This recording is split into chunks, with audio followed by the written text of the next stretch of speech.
লিকুল্লি উম্মাতিন আমিনুন, প্রত্যেকটা উম্মতের মধ্যে একজন আমানতদার থাকে। আমিনু হাদিহিল উম্মাহ আবু উবাইদা ইবনুল জাররাহ, আর আমার উম্মতের মধ্যে সব চাইতে বড় আমানতদার হলো আবু উবাইদা ইবনুল জাররাহ। সুবহানাল্লাহ বলে। তো সব চাইতে আমানতদার সাহাবী আবু উবাইদা ইবনুল জাররাহ, জগৎ বিখ্যাত আলেম আল্লামা শামসুদ্দিন আল-যাহাবী রাহিমাহুল্লাহ ওনার বিখ্যাত কিতাব সিয়ারু আলামিল মুবালাতের মধ্যে নিয়ে আসছে সাহাবায়ে কেরাম কেমন আমানতদার ছিল, তিনি একটা দৃষ্টান্ত পেশ করেছেন। জগৎ বিখ্যাত আলেম আল্লামা শামসুদ্দিন উসমান আল-যাহাবী রাহিমাহুল্লাহ ওনার বিখ্যাত কিতাব সিয়ারু আলামিল মুবালাতের মধ্যে নিয়ে আসছে খলিফাতুল মুসলিমিন ওমর আবু উবাইদা ইবনুল জাররাহকে শামের গভর্নর বানায়া পাঠান। আবু উবাইদা ইবনুল জাররাহকে শামের গভর্নর বানায়া পাঠানোর পরে ওমর ইবনে খাত্তাব রাদিয়াল্লাহু তাআলা আনহু শামে গেলেন আবু উবাইদা ইবনুল জাররাহর শাসন ব্যবস্থা দেখার জন্য। আল্লামা শামসুদ্দিন যাহাবী বলেন, কাদিমা আন্না উমর ইবনুল খাত্তাব কাদিমা শাম, ওমর ইবনে খাত্তাব রাদিয়াল্লাহু তাআলা আনহু শামে গেলেন। শামে যাবার পরে ফাতালাক্কাহুল উমারা ওয়াল উযামা ওয়া নাউযু বিল্লাহি মিন শুরুরি আনফুসিনা ওয়া মিন সাইয়্যাতি আমালিনা من يهده الله فلا مضل له ومن يضلله فلا هادي له ونشهد أن لا إله إلا الله وحده لا شريك له لا شريك له ولا وزير له ولا نذير له ولا نذير له ولا شبيه له ولا مثيل له ولا مثل له ونشهد أن لا إله إلا الله وحده لا شريك له ونشهد أن محمدا عبده ورسوله أرسله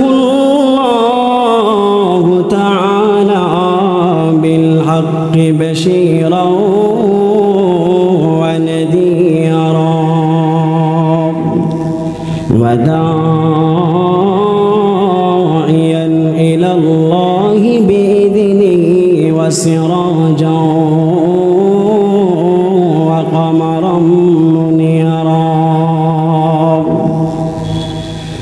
أما بعد فأعوذ بالله من الشيطان الرجيم. بسم الله الرحمن الرحيم. إن الله يأمركم بالعدل أن تؤدوا الأمانات إلى أهلها. صدق الله مولانا العظيم. وقال النبي সাল্লাল্লাহু আলাইহি ওয়াসাল্লাম লা ঈমানা লিমান লা আমানাতা লাহু আও কামা ক্বালা আলাইহিস সালাতু ওয়াসসালাম।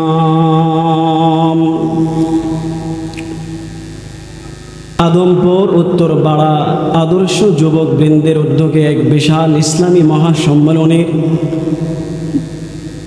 সভাপতি মণ্ডলী, প্রধান আলোচক, বিশেষ আলোচক, আমার সামনে উপবিষ্ট দিনদার পরহেজগার আল্লাহওয়ালা মুরব্বী বাবারা, পর্দার আড়ালে অবস্থানরতা আমার শ্রদ্ধেয় মা ও বোনেরা, আমরা সর্বপ্রথম মহান আল্লাহ তাআলা দরবারে শুকরিয়া আদায় করি, যেই মহান আল্লাহ তাআলা আমাদেরকে বিভিন্ন ঝামেলা থেকে ফারেক করে কোরআন ও হাদিসের আলোচনা শোনার জন্যে আমাদেরকে আসার এবং বসার তৌফিক দান করেছেন। এই জন্যে হৃদয়টাকে উজাড় করে, দিলটাকে নরম করে সকলেই জোরে বলেন আলহামদুলিল্লাহ।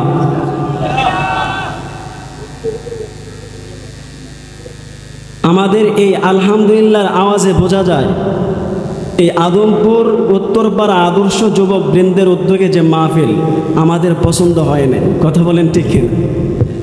জোরে আওয়াজ দিয়ে বলেন আলহামদুলিল্লাহ। সম্মানিত হাজিরিন, আমি আপনাদের সামনে আলোচনা করব যে বিষয়টা নিয়ে, সেই বিষয়টা হলো আমানত। বলেন কি? আমানত। বলতে পারেন হুজুর, এতগুলো বিষয় থাকতে আপনি আমানত নিলেন কেন? এর জবাব দিয়েছেন জগৎ বিখ্যাত আলেম আল্লামা সৈয়দ মোহাম্মদ রশিদ রিদা রাহিমাহুল্লাহ। ওনার বিখ্যাত তাফসীরের কিতাবের নাম তাফসীরুল মানার, এর পঞ্চম খণ্ডের 174 নম্বর পৃষ্ঠায় তিনি বলেন যে আল্লাহ তাআলা প্রত্যেকটা মানুষকে জন্মগতভাবে আমানতদার বানায় পাঠাইছে। সুবহানাল্লাহ বলবেন না? এর মানে আমাদের মূল বিষয়টি হচ্ছে আমরা জন্মগতভাবে আমানতদার। বলেন, আমরা জন্মগতভাবে কি আমানতদার? উনি বলেন আল আস আন ইয়াকুনান নাস উমানা ওয়া খিলাফুল আস আন ইয়াকুনান নাস আল খিয়ানা। যে প্রত্যেকটা মানুষের মূল হলো যে এই মানুষটা আমানতদার হবে, আর প্রত্যেকটা মানুষের মূলের বিপরীত হলো ওই মানুষটা আমানতের খেয়ানত করবে। আজ মুসলমান দিন দিন যেমন আমানতদার হওয়ার কথা ছিল, মুসলমান আজ দিন দিন আমানতের গণ্ডি থেকে দূরে সরে যাচ্ছে, যার কারণে আজকে মুসলমানদের উপর জুলুম, নির্যাতন আর দুনিয়ার মধ্যে ফিতনা, ফাসাদ, অশ্লীলতার বিপর্যয় ঘটতেছে। কথা বলেন ঠিক কিনা? যাতে করে আমাদের এই মূল বিষয়টা আমরা স্মরণ করতে পারি, আমাদের মূল বিষয় যে আমানত, এই আমানত যেন আমরা আমাদের ভিতরে আনতে পারি, আমানতের সিফত, এই গুণ যেন আমরা আমাদের নিজের শরীরের মধ্যে নিজের মধ্যে নিয়ে আসতে পারি। এই বিষয়টা মাথায় রেখে আপনাদের সামনে খুতবার মধ্যে এই আয়াতে কারিমা তেলাওয়াত করেছে। এই বিষয়টা বুঝতে গেলে কয়েকটি বিষয় আমাদের বুঝতে হবে। 1 নম্বর, আমানত কাকে বলে? 2 নম্বর, আমানতের গুরুত্ব। 3 নম্বর, আমানত কত প্রকার? বলেন, 1 নম্বর কি? আমানত কাকে বলে? 2 নম্বর, আমানতের গুরুত্ব। 3 নম্বর, আমানত কত প্রকার? কোন কোন জায়গায় আমরা আমানত এর খেয়ানত করব না? এই কয়েকটি বিষয় আমরা বুঝতে পারলে আমাদের ভিতরে আমানতের সিফত, আমানতের গুণ আনাটা আমাদের জন্য সহজ হয়ে যাবে। আসুন 1 নম্বর, আমানত কাকে বলে জানার দরকার আছে না নাই? বলে আরো জোরে বলেন, আছে না নাই? আমানত কাকে বলে? জগৎ বিখ্যাত আলিম আল্লামা আব্দুর রউফ আল মানাভি রহিমাহুল্লাহ, ওনার বিখ্যাত হাদিসের শরহ ফৈজুল কাদির শুরহুল জামিউস সগীর আলা বশীরি ওয়ান নযীরের মধ্যে তিনি নিয়ে আসছেন 288 পৃষ্ঠায় তিনি নিয়ে আসছেন। তিনি বলেন, কুল্লু হাক্কিন লাজিমা আদাউহু ওয়া হিফজু প্রত্যেক এমন বিষয়, প্রত্যেক এমন পাওনা, এমন অধিকার যার যার কাছে তার তার মাল পৌঁছে দেওয়া প্রত্যেকটা মানুষের উপর আবশ্যক, সেটা কি আমানত বলে। বিষয়টা আরো স্পষ্টভাবে বর্ণনা করেছেন আবুল বাকা আইয়ুব ইবনে মুসা আল কাফাফি আল হুসাইনি রাহিমাহুল্লাহ। ওনার বিখ্যাত কিতাব কুল্লিয়াতের 176 নম্বর পৃষ্ঠায় তিনি নিয়ে আসছে। তিনি বলেন, কুল্লু মাফতারাদাল্লাহু আলাল ইবাদ ফাহুয়া আমানা। এই শোনো, আল্লাহ তাআলা প্রত্যেকটা বান্দার উপর যেই যেই সেক্টরে যা যা ফরজ করেছেন সবই হচ্ছে আমানত। সুবহানাল্লাহ বলবেন নামাজ পড়ে। আল্লাহ তাআলা প্রত্যেকটা বান্দার উপরে যেই যেই সেক্টরে যা যা ফরজ করেছেন সবই হচ্ছে আমানত। এই হিসাবে ফরজ নামাজ, নামাজ হলো আমাদের আল্লাহ তাআলার পক্ষ থেকে আমানত। যাকাত দেওয়া আল্লাহ তাআলার পক্ষ থেকে আমাদের উপর আমানত। হজ করা আল্লাহ তাআলার পক্ষ থেকে আমাদের উপর আমানত। হজ করা আল্লাহ তাআলার পক্ষ থেকে আমাদের উপর আমানত। কথা বলেন ঠিক কিনা? তাহলে বলেন, যাকাত দেওয়া কি? বলেন আমানত। নামাজ পড়া কি? আমানত। হজ করা কি? আমানত। এবার ব্যবসার ক্ষেত্রে আসেন, হালাল ব্যবসা করা এটাও আল্লাহ তাআলার পক্ষ থেকে আমানত। কাউকে ধোঁকা না দেওয়া এটাও আল্লাহ তাআলার পক্ষ থেকে আমানত। কারোর সাথে প্রতারণা না করা ব্যবসার ক্ষেত্রে এটাও আল্লাহ তাআলার পক্ষ থেকে আমানত। সুবহানাল্লাহ বলবেন নামাজ করে। তাহলে গেল আমানত কাকে বলে বোঝা আসছে? কথা সবাই বোঝা আসছে তো? আমানত কি, আমানত কাকে বলে? এবার আসেন আমানতের গুরুত্ব। প্রত্যেকটা জিনিসের পৃথিবীতে প্রত্যেকটা জিনিসের গুরুত্ব জানলে পড়ে এই কাজটা আমলে নিয়ে আসা, এই সিফতটা ভেতরে ঢোকানো প্রত্যেকটা মানুষের জন্য সহজ হয়ে যায়। কথা বলেন ঠিক কিনা? সব বিষয়ের ক্ষেত্রে আপনি যখন তার গুরুত্ব বুঝবেন, তার মাহাত্ম্য বুঝবেন, এই বিষয়টা আপনার ভেতরে আনার জন্যে সহজ হয়ে যায়। এই জন্যে আসুন আমরা কয়েকটি গুরুত্ব বলবো, শুনবেন তো ইনশাল্লাহ। 1 নম্বর আমানতের গুরুত্ব, মনোযোগ দিয়ে শুনবেন। আমরা যারা এখানে ঘোরাফেরা করতেছি, রাস্তাঘাটে চলে আসি, গুরুত্বপূর্ণ কথা বলতেছি। আজ বর্তমান সময়ে এই আমানতের খেয়ানতের অবস্থা এমন হয়ে গিয়েছে, প্রত্যেকটা মানুষ আপনার যেই যেই সেক্টর বলেন আমানতের খেয়ানত করতেছে। কথা বলেন ঠিক কিনা? এই জন্যে আসুন শুনেন নবী যে আল্লাহ তাআলা নবী কি বলতেছে, আল্লাহ তাআলা কি বলতেছে আমানতের বিষয়ে। এই জন্য আমরা মনোযোগ দিয়ে শুনব। আসুন 1 নম্বর গুরুত্ব আমানতের, যে আমানতের সম্পর্ক সরাসরি ঈমানের সাথে। বলেন আমানতের সম্পর্ক কার সাথে? ঈমানের সাথে।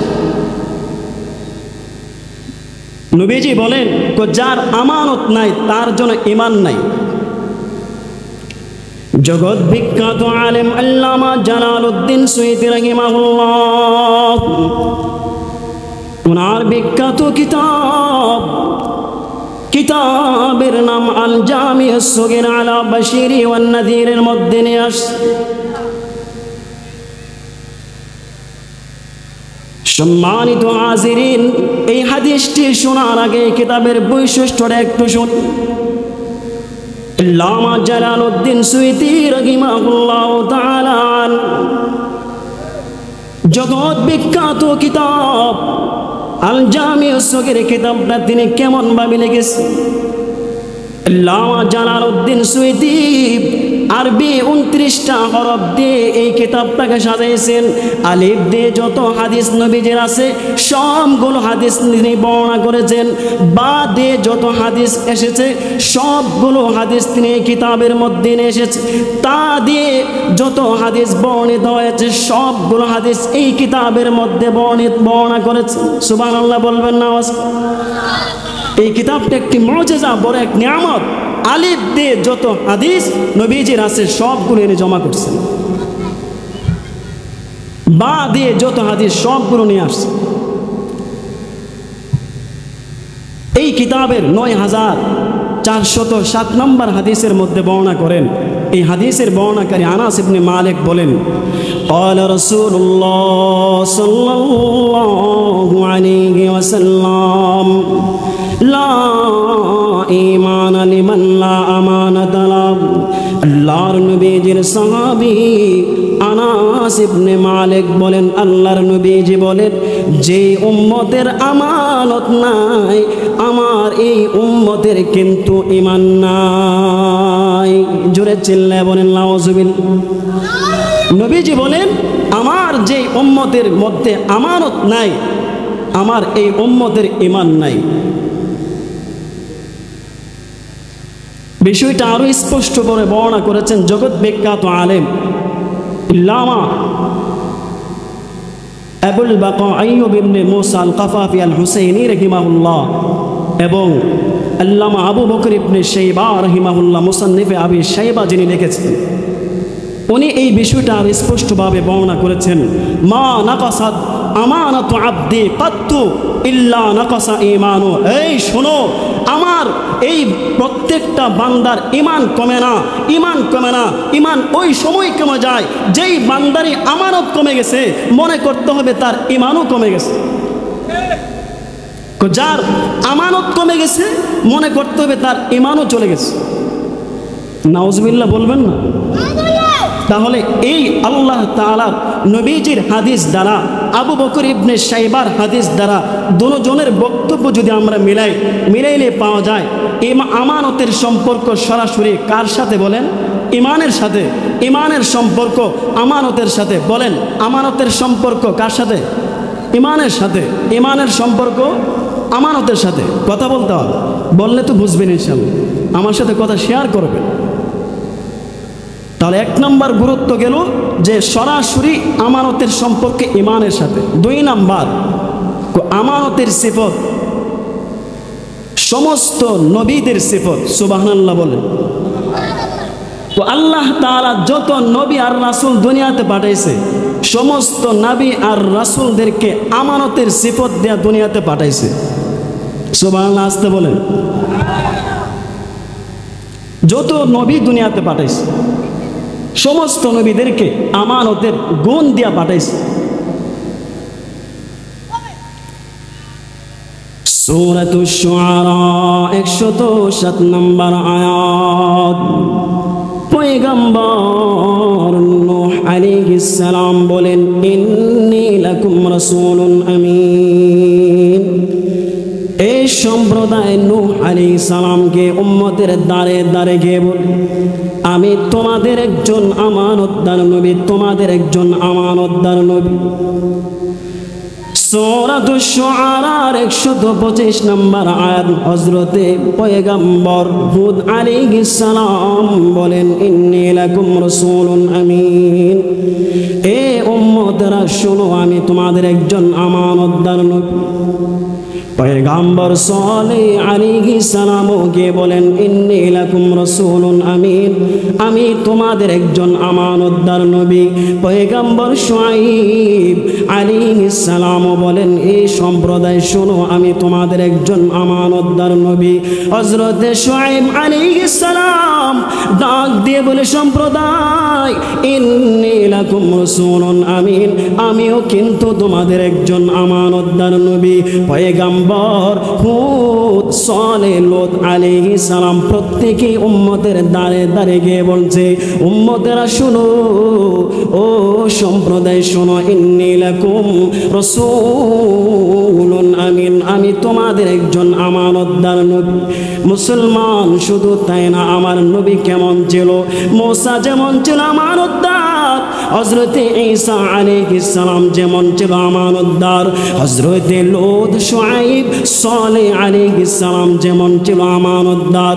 মুসলমানে কেরাম, এদের থেকে বিপরীত আমার নবী নয়, আমার নবী এদের চাইতে কোটি কোটি গুণ আমানতদার ছিলেন। আমার নবী, আমার নবী সরকারে কায়নাত সমস্ত নবীদের চাইতে কোটি কোটি গুণ আমানতদার ছিলেন। চিল্লায় বলেন আল্লাহু আকবার। আল্লামা জগৎ বিখ্যাত আলেম ইউসুফ ইবনে নাবাহানী রাহিমাহুল্লাহ, ওনার বিখ্যাত কিতাব ওয়াসাইলিল রাসূল ইলা শামাইলির রাসূলের মধ্যে তিনি আসছেন, উনি বলেন অন্যান্য নবীরা আয়েশা দুনিয়ার মধ্যে বলছে, ও উম্মতরা শোনো, আমি একজন তোমাদের আমানতদার নবী।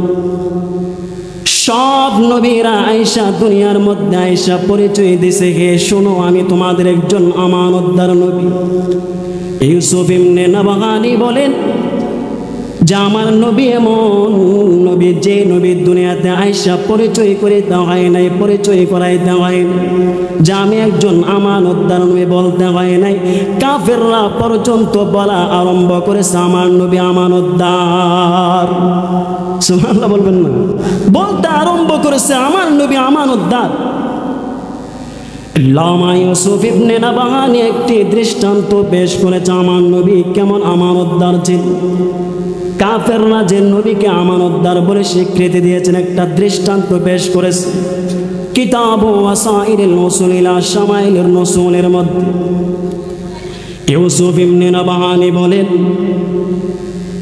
মক্কার কুরাইশ গোত্রের লোকেরা বাইতুল্লাহ কাবাঘর নির্মাণ করেছে। কাবাঘর, এই কাবাঘর নির্মাণ করার পরে এখন এই কাবা বাইতুল্লাহ শরীফের মধ্যে হাজর আসওয়াদ পাথরটা কে রাখবে, মতানক্য আরম্ভ হয়ে গেছে।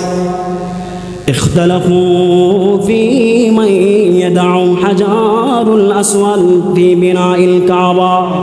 এই বাইতুল্লাহ শরীফের মধ্যে হজরে আসওয়াদ পাথরটা কে রাখবে, মক্কার কুরাইশ গোত্রের মধ্যে ইখতিলাফ আরম্ভ হয়ে গেছে, ঝগড়া হয়ে গেছে।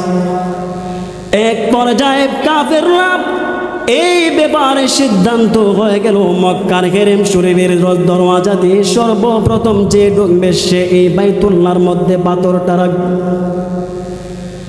হেরেম শরীফের দরওয়াজা দিয়ে যে সর্বপ্রথম ঢুকবে সে এই পাথরটা রাখবে। এটা তো একটা দামি কাজ, যে এই পাথরটা রাখবে তার উম্মতরা সম্মানে হয়ে যাবে। মক্কার কুরাইশরা বাইতুল্লাহর হেরেম শরীফের কাছে অপেক্ষা করতেছে, কে জানি সর্বপ্রথম এই দরওয়াজা দিয়ে ঢুকে। হঠাৎ করে তাকায় দেখে মুহাম্মদ সাল্লাল্লাহু আলাইহি ওয়াসাল্লাম হেরেম শরীফের দরওয়াজা দিয়ে ঢুকতেছে। কাফেররা তাকায় দেখে সব এক বাক্যে বলা আরম্ভ করেছে, হাযা মুহাম্মাদুল আমিন। উনি হলো বিশ্বস্ত আমানতদার নবী মুহাম্মদ সাল্লাল্লাহু আলাইহি ওয়াসাল্লাম। মক্কার কাফেররা বলতেছে উনি আমানতদার, উনি যেহেতু ঢুকছে, উনি যদি এই পাথরটা এই বাইতুল্লাহর মধ্যে রাখে, আমরা কারো বিরোধিতা করব না, আমরা ওনার বিরোধিতা করব না। কাদ রাদিনা বিহি, কারণ আমরা তো তার প্রতি সন্তুষ্ট হয়ে গিয়েছি, আমরা মনে প্রাণে তাকে মেনে নিয়েছি। সুবহানাল্লাহ বলবেন না? তো কাফেররা পর্যন্ত বলতেছে আমার নবী আমানতদার। তাহলে 2 নাম্বার গুরুত্ব গেল যে নবী, সমস্ত নবীদেরকে আল্লাহ তাআলা আমানতের সিফত দিয়া, আমানতের গুণ দিয়া দুনিয়ার মধ্যে পাঠাইছে। সুবহানাল্লাহ বলেন। 3 নাম্বার গুরুত্ব, এই আমানতের সিফত সাহাবে কেরামদের সিফত। বলেন আমানতের সিফত কার? হ্যাঁ, কথা বলবেন না? বলেন কার? সাহাবে কেরামদের সিফত। সাহাবে কেরামদের আমানতের গুণ। আল্লাহর নবীজি, বুখারী শরীফের হাদিস, আল্লাহর নবীজি বলেন, লিকুল্লি উম্মাতিন আমিনুন, প্রত্যেকটা উম্মতের মধ্যে একজন আমানতদার থাকে। ওয়া আমিনু হাদিহিল উম্মাহ আবু উবাইদা ইবনুল জাররাহ, আর আমার উম্মতের মধ্যে সব চাইতে বড় আমানতদার হলো আবু উবাইদা ইবনুল জাররাহ। সুবহানাল্লাহ বলেন। সব চাইতে আমানতদার সাহাবী আবু উবাইদা ইবনুল জাররাহ।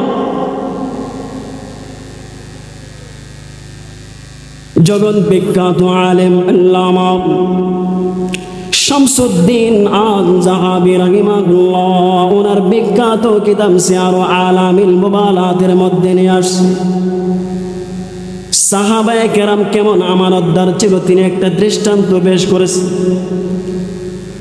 জগৎ বিখ্যাত আলেম আল্লামা শামসুদ্দিন উসমান আয-যাহাবী রাহিমাহুল্লাহ ওনার বিখ্যাত কিতাব সিয়ার আলামিল মুবালাতের মধ্যে নিয়ে আসছে খলিফাতুল মুসলিমিন ওমর আবু উবাইদা ইবনুল জাররাহকে শামের গভর্নর বানায়া পাঠাল।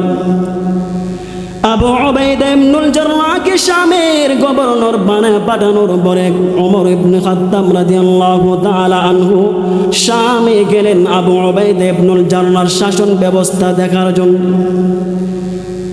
আল্লামা শামসুদ্দিন যাহাবী বলেন, কাদিমা আন্না উমর ইবনুল খাত্তাব কাদিমা শাম। ওমর ইবনে খাত্তাব রাদিয়াল্লাহু তাআলা আনহু শামে গেলেন। শামে যাবার পরে ফাতালাক্কাহুল উমারা ওয়াল উযামা। ওমর ইবনে খাত্তাব রাদিয়াল্লাহু তাআলা আনহুর সাথে বড় বড় নেতারা এসে সাক্ষাৎ করে। খলিফাতুল মুসলিমিন তাদেরকে বলেন, তোমাদের এলাকায় আমি একজন গভর্নর বানায় পাঠালাম, নাম আবু উবাইদা ইবনুল জাররাহ, উনি কোথায়? হঠাৎ করে আবু উবাইদা ইবনুল জাররাহ আসলেন। আসার পরে খলিফাতুল মুসলিমিন ওমর বলেন, আবু উবাইদা নিয়ে যাও, তোমার কামরার মধ্যে আমাকে নিয়ে যাও। আবু উবাইদা ইবনুল জাররাহ খলিফাতুল মুসলিমিনের হাতে ধরে ধরে কামরায় নিয়ে গেলেন।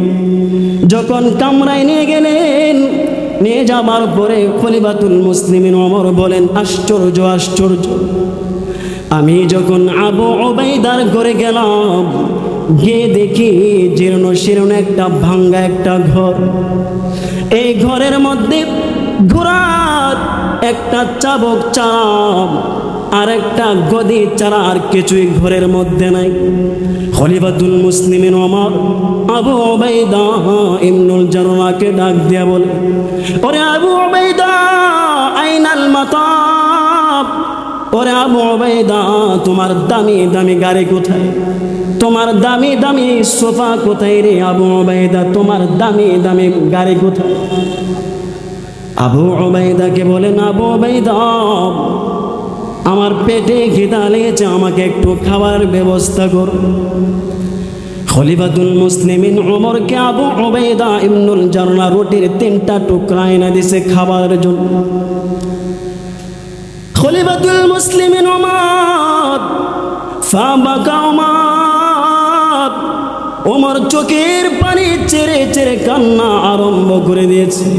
ওরে আবু উবাইদা, এই কি তোমার খাবারের অবস্থা?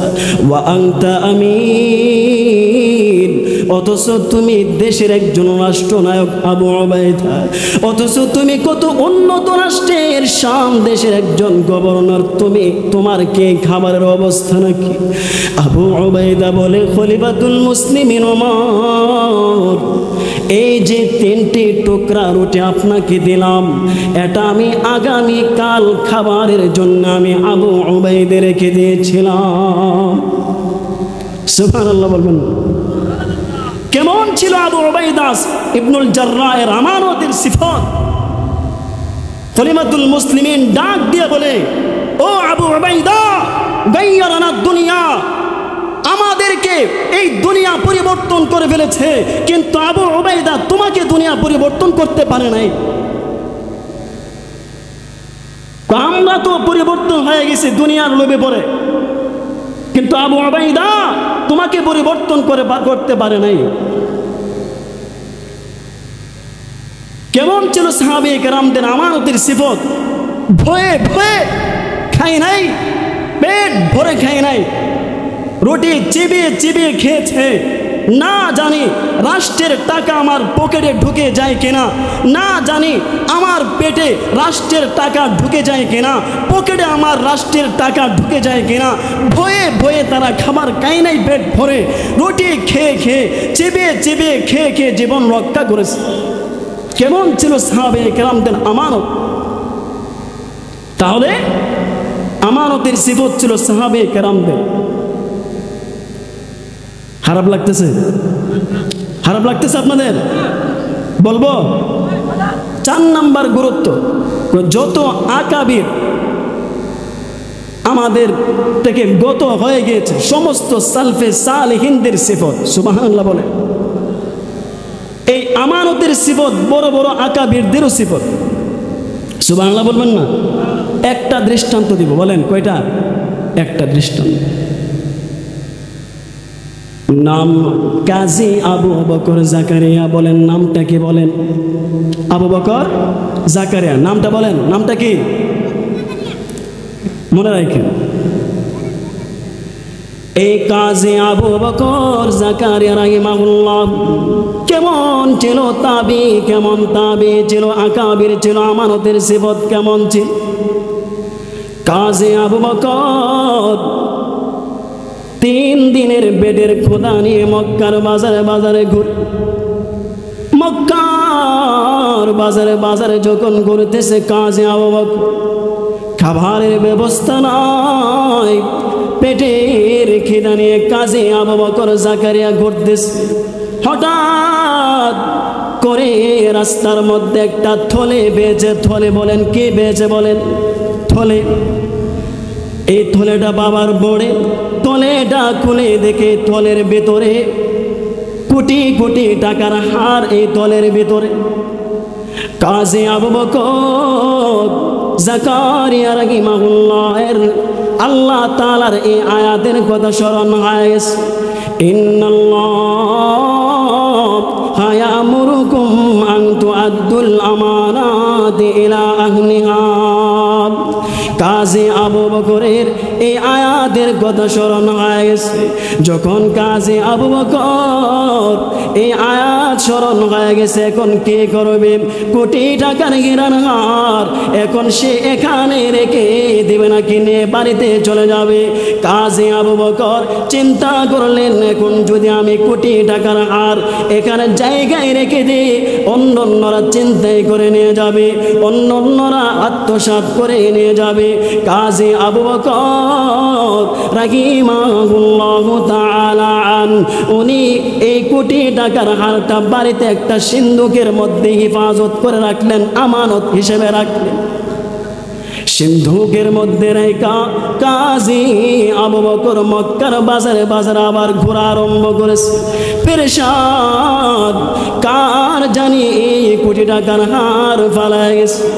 কাজী আবু বকর ঘুরতেছে, কে জানে আমাকে ঘোষণা করবে, কে জানে বলবে এই হার হারায় ফেলেছে। কাজী আবু বকর মক্কার বাজারে বাজারে ঘুরতেছে, হঠাৎ করে এক বড় লোক উপর থেকে ঘোষণা করতেছে, মক্কার লোক, ও মক্কার এলাকার কোন আমানতদার ব্যক্তি আসরে আমার কোটি টাকার হার বেচ? কোন আমানতদার ব্যক্তি আসরে আমার কোটি টাকার হার বেচো? আমার কাছে তোমরা পৌঁছে দাও। এই যে কোটি টাকার হার, এটা তোমাদের জন্য হালাল না রে, এই কোটি টাকার হার তোমাদের জন্য হারাম। এই কোটি টাকার হার যদি আমানত হিসেবে আমার কাছে পৌঁছে দাও, আমি তোমাকে 500 দিরহামের থলে পুরস্কার হিসেবে তোমাকে দান করব। কাজী আবু বকর এই ঘোষণা শুনতে পেলেন। কাজী আবু বকর যখন এই ঘোষণা যখন শুনতে পেলেন, পেপার পরে কাজী আবু বকর দৌড়ে গেলেন ওই মুরব্বির কাছে, গিয়ে বলে, মুরব্বি আমার, আপনার কি কোটি টাকার হার হারাইছে নাকি?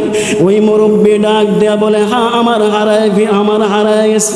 এই কথা বলার পরে কাজী আবু বকর ডাক দেয়া বলে, আপনার যে এই তলে হারাইছে, কেমন সাইজ, কেমন আকৃতি, আপনি যথা উপযুক্ত প্রমাণ দিয়ে নিতে হবে। কাজী আবু বকর বলেন যে যথা উপযুক্ত প্রমাণ দিয়ে, এটার বিবরণ দিয়ে আপনি নিতে হবে, না হয় আপনাকে দিব না। ওই মুরব্বী ওই কোটি টাকার হারের থলে এর বিবরণ দিলেন, প্রশস্ত এমন, দৈর্ঘ্য এমন, এই এটার ভিতরে যে হারগুলো আছে এটার সাইজ এরকম, কালার এরকম। এই কথা বলার পরে কাজী আবু বকর সিন্ধুক থেকে এই থলে খুলে দেখে যে মুরব্বী ব্যক্তিটা যেমন যেমন বলেছে হুবহু তেমন পেয়েছে। সুবহানাল্লাহ বলেন। তো পাওয়ার পরে কাজী আবু বকর বললেন, নেন আপনার কোটি টাকার হার আপনি নিয়ে যান। তো ওই মুরব্বী লোকটা কি করলেন? এই মুরব্বী লোকটা বললেন, শুনো এই যুবক, আমি তো তোমার পুরস্কারের ঘোষণা দিয়েছিলাম যে যারা এই আমানত ফিরায় দেবে তাকে 500 দিরহামের পোটলা দিয়ে দেব। দেখেন কাজী আবু বকর কি বলেছে, জবাব দিয়েছে। কাজী আবু বকর ডাক দিয়ে বলেন, আমি দুনিয়ার মধ্যে একটা ভালো কাজ করেছি, আমানতের রক্ষা করেছি। এই ভালো কাজের বিনিময় আমি দুনিয়া থেকে নিতে চাই না গো। আমি এই আমানতের ভালো কাজের বিনিময় আমি আল্লাহ তাআলা থেকে নেব। নেন, আপনার 500 দিরহামের তোলেটো আপনি নিয়ে যান। এই কথা বলার পরে বৃদ্ধা লোকটা বললেন, নবীজির এই হাদিসের কথা স্মরণ হয়ে গেছে। দুনিয়ার মধ্যে জান্নাতি যুবক, দুনিয়ার মধ্যে জান্নাতি যুবক দেখতে পাইবা, মনে হয় এই যুবকটাই মনে হয় জান্নাতি যুবক। বৃদ্ধা লোকটা বারবার তাকায় আর সামনের দিকে হাঁটে। হুজুর চলে আসছে, এজন্য শেষ করে শেষের দিকে যাচ্ছি। শেষে ওই কাজী আবু বকরের চেহারার দিকে তাকায় আর সামনের দিকে যায়। সুবহানাল্লাহ বলবেন না? যে এটাই জান্নাতি যুবক, সে কোটি টাকার হার ও আমাকে দিয়েছে, আবার 500 দিরহামের ফুটলটও আবার দিয়ে দিল। চলে গেছে। 1-1.5 যুগ পরে কাজী আবু বকর উনি এক সামুদ্রিক সফরে গেলেন। সবাই তুফানের কারণে জাহাজ যখন ডুবে গেছে, কাজী আবু বকরের সঙ্গে যারা আছে সব মারা গেছে। কাজী আবু বকরকে আল্লাহ তাআলা এই যে আমানত রক্ষা করার কারণে দুনিয়াতে পুরস্কার দিতেছে, আখিরাতে দিবে। আল্লাহ তাআলা কুদরতিভাবে সামুদ্রিক ঢেউর মাধ্যমে ইয়ামানের পাড়ের মধ্যে নিয়ে পৌঁছে দিয়েছে। সুবহানাল্লাহ বলেন। তো পৌঁছে দেওয়ার পরে কাজী আবু বকর কিছুক্ষণ বেহুশ ছিল, হুশ আসার পরে তাকায় দেখে একটা মেম্বর দেখা যায়, মিনারা দেখা যায়। তো বুঝতে পারলেন এটা মুসলমানদের মসজিদ হবে, এলাকা হবে। দৌড়ায় গেলেন। যাওয়ার পরে তিনি আল্লাহর কাছে শুকরিয়া আদান 2 রাকাত নামাজ পড়লেন। নামাজ পড়ার পরে আবেগ আপ্লুত হয়ে তিনি কুরআনুল কারীমের তেলাওয়াত সুমধুর কণ্ঠে করতে আরম্ভ করলেন। এই তেলাওয়াত শুনে তখন এলাকার লোকরা তাকে ইমামতি নিয়োগ করলেন। ইমামতি নিয়োগ করার পরে এলাকার লোকরা বললেন, এই কাজী আবু বকর, তোমার তো বিবাহের সময় হয়েছে, বিবাহ করার দরকার। আমাদের এলাকায় একজন আল্লাহওয়ালা মেয়ে আছে, তুমি বিবাহ করবা কিনা? তুমিও তো একজন আল্লাহওয়ালা, আমাদের এলাকায় একজন আল্লাহওয়ালা মেয়ে আছে, এই মেয়ের সাথে বিবাহ দেওয়ার তোমাকে বিবাহ দেওয়ার আমাদের উচিত, তুমি বিবাহ করবা কিনা? এই কথা বলার পরে কাজী আবু বকর বলল, হ্যাঁ বিবাহ তো করার দরকার। তখন তারা 2 জনকে বিবাহ করাই দিলেন। যখন কাজী আবু বকর আর এই মেয়ে 2 জন বাসর ঘরে গেলেন, গিয়ে কাজী আবু বকর এই গলার দিকে তাকায় রয়েছে, মেয়ের চেহারার দিকে তাকায় না। সুবহানাল্লাহ বলেন। তাকায় দেখে ওই যে কোটি টাকার হার মক্কা থেকে কুরায় পেয়ে বৃদ্ধা লোকটাকে দিয়েছিল। তখন কাজী আবু বকর তাকায় দেখে যে এই কোটি টাকার রূপার হীরার হারটা তার গলার মধ্যে। মেয়ে ভাবতেছে, কিরে সে তো নাকি আল্লাহওয়ালা, সে যে আমার চেহারার দিকে না তাকায়, সে যে আমার হারের দিকে তাকায় রয়েছে। সুবহানাল্লাহ বলেন। তখন কাজী আবু বকর বলে ভাবতেছে, আরে সে তো মনে করতেছে আমি লোভী। তখন তিনি স্পষ্টভাবে বলে দিয়েছে, ও শোনো, আমার তো এই যে তোমার গলার মধ্যে যে হাড়টা চিনা চিনা লাগতেছে, ওই তো হাড়, যেই হাড়টা আমার পেটের ক্ষুধা নিয়ে মক্কায় ঘুরে ঘুরে যে হাড়টা আমি পেয়েছিলাম, এই হাড়টা বৃদ্ধ একজন লোকের কাছে দিয়েছিলাম। এই কথা বলার পরে মেয়েটা বসা থেকে লাফ দিয়ে ওঠে, চিৎকার দিয়ে বলতেছে, স্বামী আমার, ও স্বামী আমার, তুমি কি কাজী আবু বকর রে? যে আবু বকরের কথা আমার বাবা মৃত্যুর আগ পর্যন্ত বলে গেছে, ও মা, যদি আমি এই জান্নাতি যুবক আবু বকরের মতো জান্নাতি যুবকের কাছে তোমাকে বিবাহ দিতে পারতাম, তাহলে আমার কোনো আর আফসোস ছিল না রে মেয়ে। এই কথা বলে বলে আমার বাবা দুনিয়ার জমিন দিয়ে চলে গেছে। স্বামী নেন, আমার কোটি টাকার হার আপনাকে দিয়ে দিলাম, আপনি যা মনে চাই তা করেন, আমার কোনো পরোয়া নাই। জোরে চিল্লায়ে বলেন আল্লাহু আকবার। এই যে আমানত তাবিরে রক্ষা করার কারণে আল্লাহ দুনিয়াতে পুরস্কার দিয়ে দিছে, আখিরাতে তো আছে। তো সম্মানিত মুসল্লিয়ানে কেরাম, হুজুরকে রেখে কষ্ট দিলাম, অনেক দূর থেকে আসছে, কুয়াকাটা থেকে, আমরা তো কাছের মানুষ, হুজুরকে কষ্ট দেওয়া হলো, মাফ করবেন। এই যে আমানতের কথা বলতেছিলাম, গুরুত্ব, আল্লাহ তাআলা আমাদেরকে এই আমানতের বিষয়টা স্পষ্টভাবে বোঝার এবং আমানত যেন আমরা খেয়ানত না করি, যে কেমন ছিল নবীদের সিফত, কেমন ছিল সাহাবীদের সিফত, কেমন ছিল আকাবিরদের সিফত, এই যে বুঝতে পারলাম, আমরা এগুলোর উপর যেন আমল করতে পারি, আমানতের খেয়ানত না করি, আমরা নবীর জিন্দিগি, সাহাবায়ে কেরামের জিন্দিগি যেন আমরা নিয়ে আসতে পারি। আল্লাহ তাআলা আমাদেরকে তৌফিক দান করুন, সকলে বলি আমিন। ওয়া আখিরু দাওয়ানা আলহামদুলিল্লাহি রাব্বিল আলামিন। আলহামদুলিল্লাহ, আলহামদুলিল্লাহ।